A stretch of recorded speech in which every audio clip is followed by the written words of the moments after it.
am Johnny Worthen. Okay, Johnny, and you're here at the Tony Hillerman Conference because? A word harvest. This is my third straight year.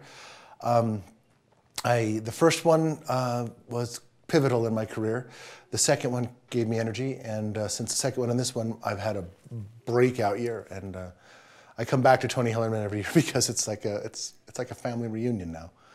I know everyone. We all touch base, and the lessons I learned here they're different than they were when in the first year I was here. I was paying attention to every word that came out of everybody's mouth, and now I know a lot of the things that are said. But there are new levels that I'm picking up all the time.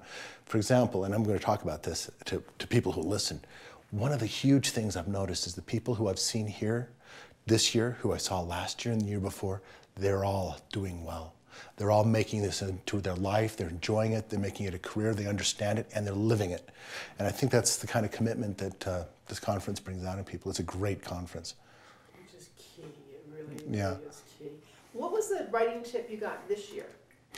This year, I think the thing that I am taking back is the people, the faces I've seen before. And when we touch base again and we see how, one of the things I always say is that when I meet an old friend, I say, how's your journey going? Always thinking that it is the journey, it's life. And so to ask them how their journey is and see how they've built from the previous thing, it reinforces the things that I believe, that you just keep working at this. You just make this. It's a marathon. It's not a sprint. You have to think that way. And seeing these people and joining in their success, Anne's book is just a perfect example of that. Spy Woman's Daughter, fantastic. Love that woman. My book, which has taken off this year, not a little bit because of the things I learned here. It was inspired by my trips to New Mexico.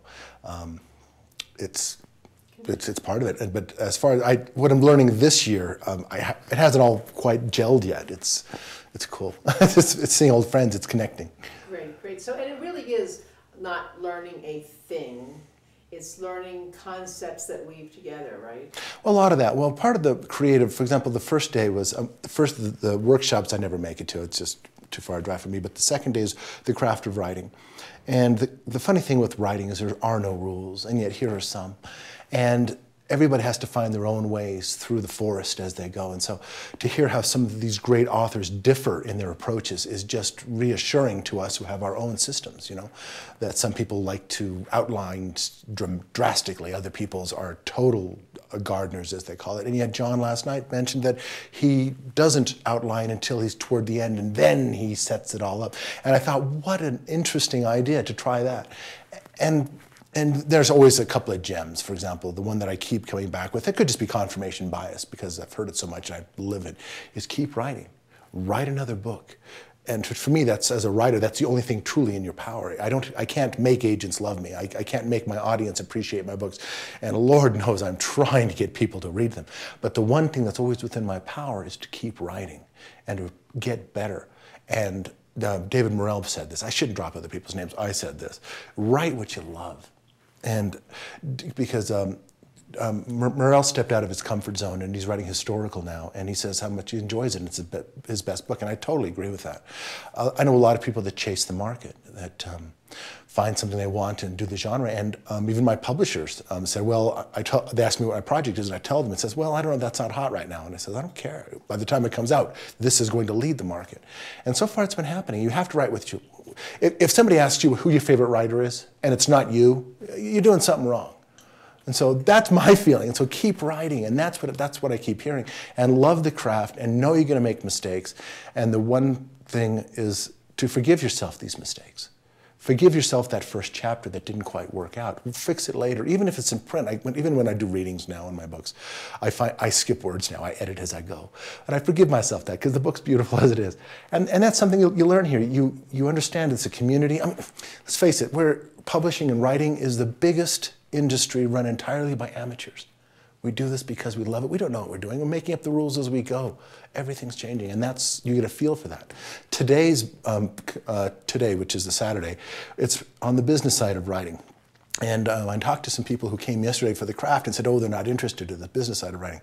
And to them, I tried to tell them, no, you are very much interested in this because it'll tell you so much about the about writing that you just don't understand yet. Because if you think of some of these things and you understand copyrights, for example, we had a great presentation about copyright. You need to have some concept of this, because if you want to make this your life, you need to know it. And so this is a very balanced conference, whereas a lot of them are just, oh, look, we're having a good time, we're all just gonna have some fun and make jokes and self-publicize. But this is actually trying to educate, and by differentiating the two sides of it, it does kind of make it complete in that way. It's very, very useful for that.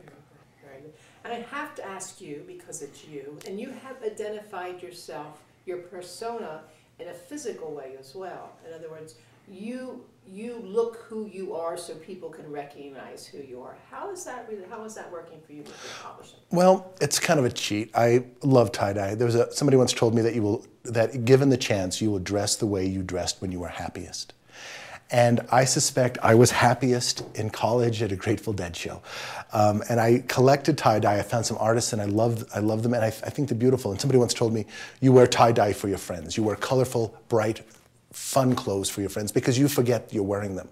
So that's what I started wearing it.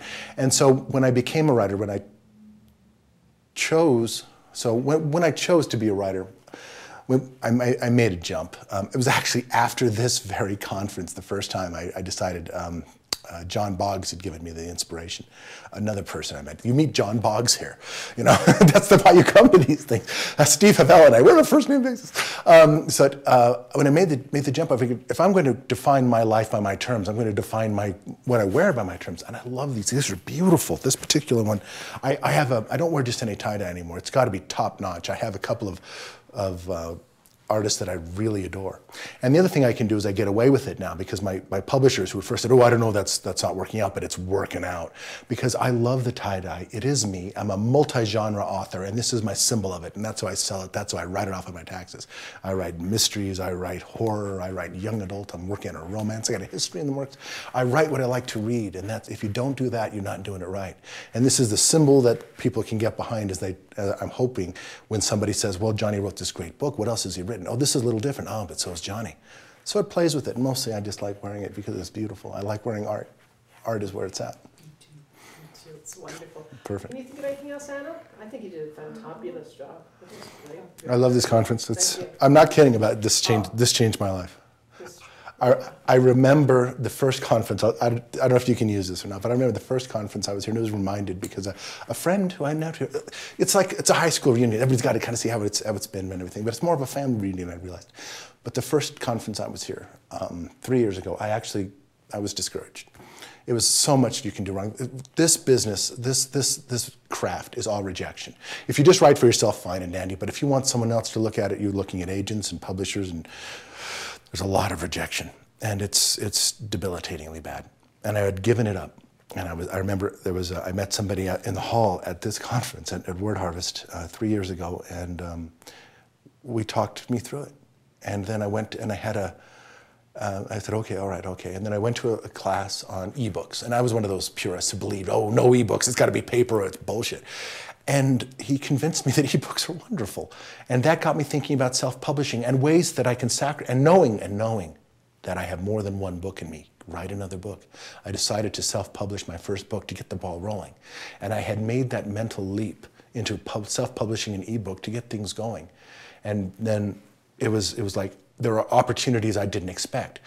And then, because the universe is a marvelously wonderful place, I went home and had 2 offers on that book waiting for me in my mail. So I've never had to self-publish, but I had to understand it. And I've since become a lover of ebooks, by the way. If you're a purist, you should be reading only words scrawled in stone on the side of a cave. If you want to be a little more of a purist, scrolls are the way to go. But embrace ebooks, and that helped me. Is there something that's happening for you big now with Amazon? Are you the one who's having something with Amazon? Yeah.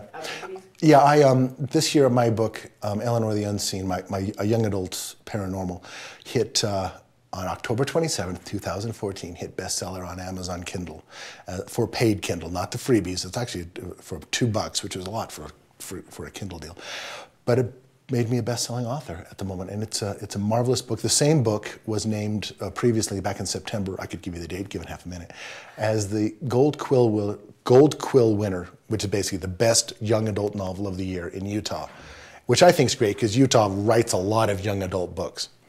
And the same League of Utah Writers named me Writer of the Year. And this is promotion and love and work, and this is what it's all about. And so I've had a breakout year, bestseller, Writer of the Year, awards winning, and I'm just getting started. Yay! So, congratulations. Thanks for listening. And you'll be back here next year. Oh, I love this place.